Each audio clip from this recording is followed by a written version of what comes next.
വെങ്കിടെങ്കിലും വിളഞ്ഞ് ഈന്തപ്പന. വീട്ടുമുറ്റത്ത് വളർത്തിയ ഈന്തപ്പനകളാണ് വിളവെടുപ്പിന് പാകമായത്.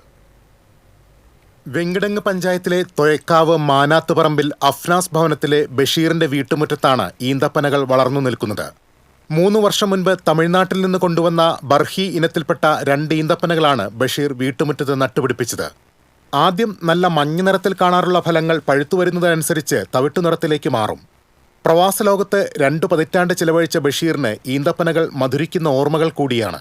കൃത്യമായ പരിചരണമുണ്ടെങ്കിൽ കേരളത്തിലെ കാലാവസ്ഥയിലും ഈന്തപ്പനകൾ മികച്ച വിളവ് നൽകുമെന്ന് ബഷീർ പറയുന്നു. ഈ കനത്ത ചൂട് എല്ലാവർക്കും ബുദ്ധിമുട്ടായി കൊണ്ടിരിക്കുമ്പോൾ എനിക്ക് ഉള്ളിൽ ഒരു സന്തോഷം വരുന്നുണ്ട്. മാത്രമല്ല, എൻ്റെ വീടിൻ്റെ തൊട്ടുമുന്നിൽ റോഡാണ്. അപ്പോൾ ആളുകൾ വരുന്നു, സെൽഫി എടുക്കട്ടെ ചോദിക്കുന്നു, സെൽഫി എടുക്കുന്നു. കാണുമ്പോൾ എല്ലാവർക്കും സന്തോഷം.